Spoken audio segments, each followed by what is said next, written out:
Last year I took a road trip to visit family. I left after work and had about a 7-hour drive ahead of me. I figured that I would get there at about midnight or so. Most of the driving was on freeways, which were pretty easy. Things were going great until about 10 or 11 o'clock at night. I was still a couple of hours away and driving through a really rural area. There was pretty much just wild land on both sides of the freeway.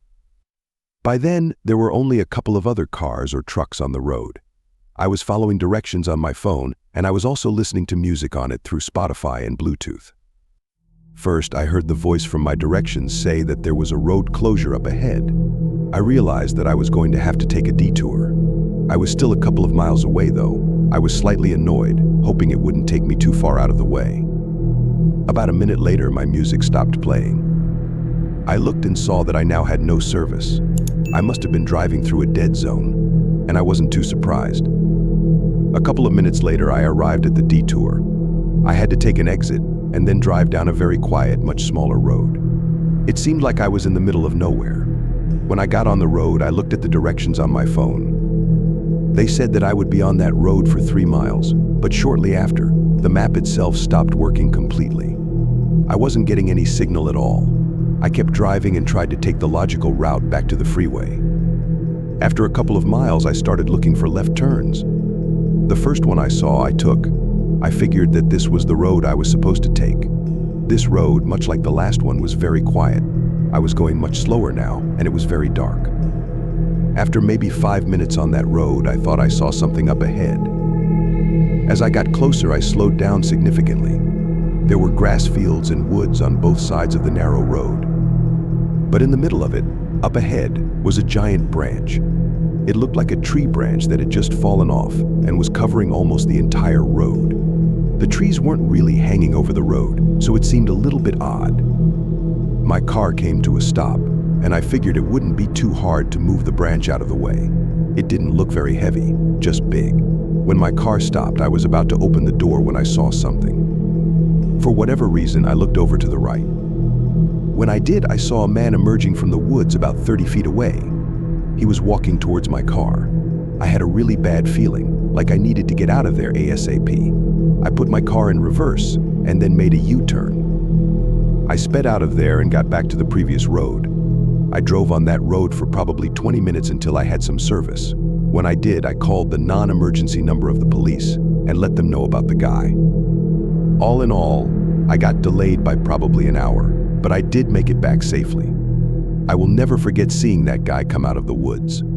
I'm convinced that he put that tree branch there on the road to get people to stop and get out. I just hope nobody else fell for his trick.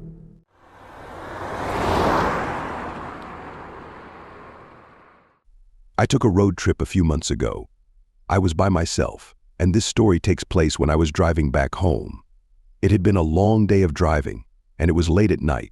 I was heading to a hotel and planned to get back home the next day. My plan had been to arrive at the hotel at about 10 o'clock at night, but it had been storming for most of the day, which slowed me down quite a bit. By 11 p.m., I was still an hour and a half away from the hotel. I didn't really know what city I was in. I was just driving down the freeway. By now, the roads were very quiet. I had plenty of gas, but I really had to go to the bathroom. I started keeping my eyes peeled for an exit, and a few minutes later, I saw one. There was a sign that said rest area. I took the exit, and when I got there, I saw a parking lot with a smaller building, some grass, and a few picnic tables. I parked in front of the building and noticed there was only one other car there, a ways down from mine. I looked around, and the place seemed really sketchy. The building was small and looked outdated. The parking lot was not well lit at all. I could tell that someone was sitting in the driver's seat of the only other car there, and I didn't know what they were doing. It almost seemed as though they were looking at me.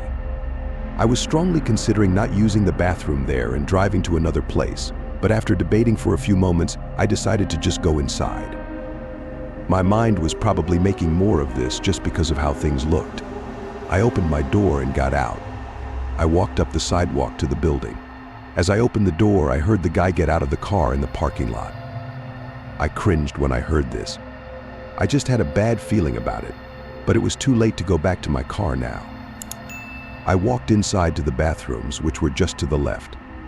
I used the restroom, and as I was washing my hands at the sink, I heard footsteps approaching right outside the bathroom door.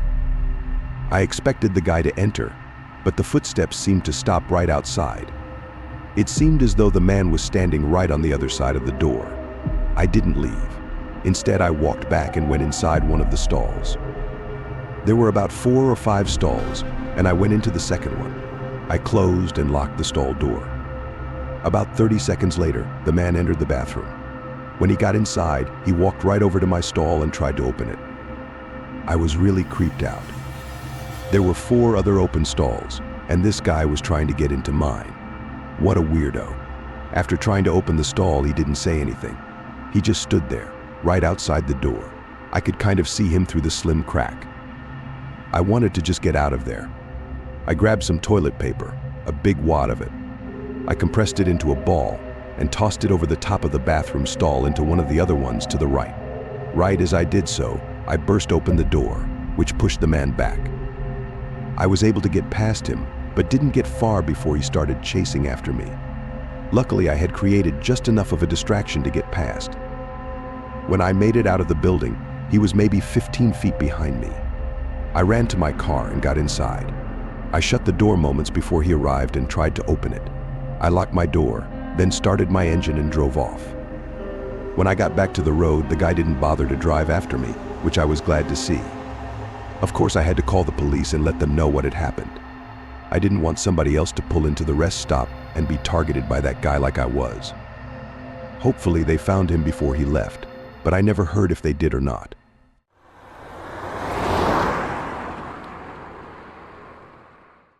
A couple of years ago, I went on a road trip to the Grand Canyon with my best friend, Samantha. It was about a 12-hour drive, but we knew it would be worth it. We had always wanted to see the Grand Canyon, and we thought the drive would be interesting along the way. The plan was to make the entire drive in one day. We left early, thinking it would be easy, especially since there were 2 of us and we could take turns driving. We ended up leaving at 7 a.m., and I started out driving. Things went well for the most part. We stopped a few times for gas and food, and we switched driving every couple of hours or so. At one point, probably about 7 or 8 hours into the drive, we left a gas station.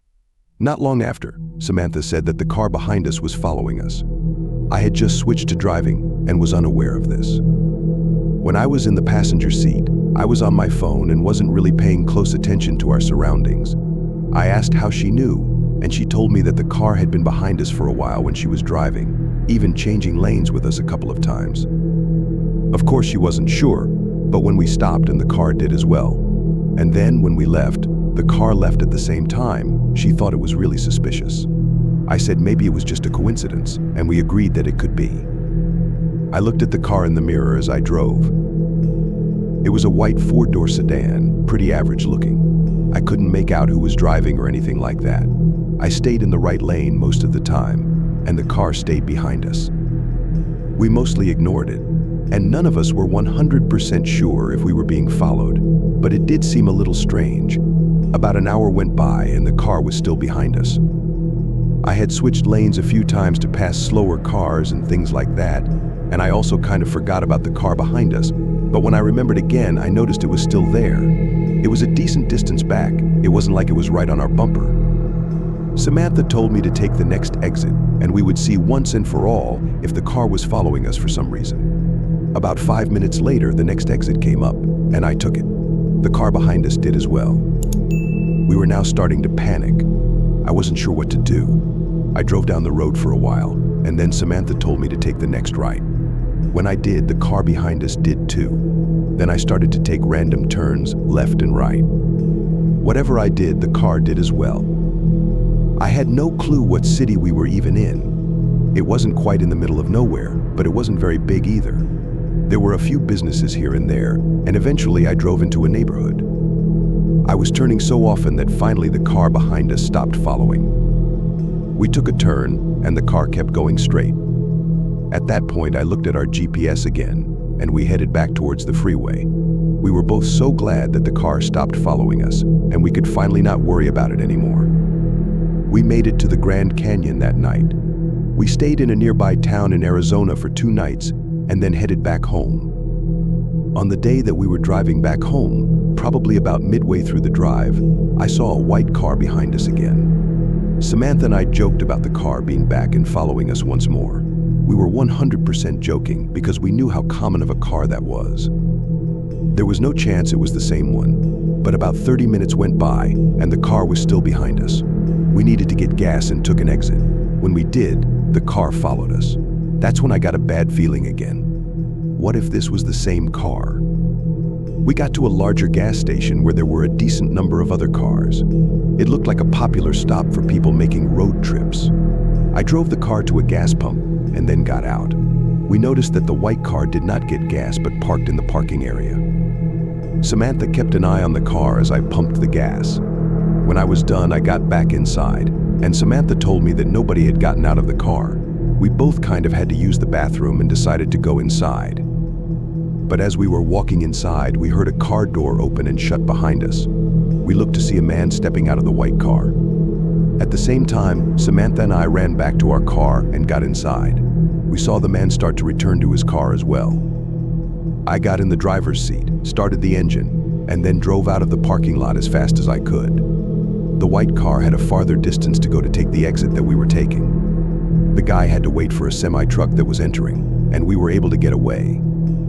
When we got back onto the freeway, I drove until the first exit and then took that so the car couldn't catch up to us. We waited at another gas station for a while and then left again. After that, we didn't see the car for the rest of the trip. Samantha and I still talk about this all the time. I can't believe how we were followed twice by the same person. Sometimes I wonder if we had been followed the entire time without noticing.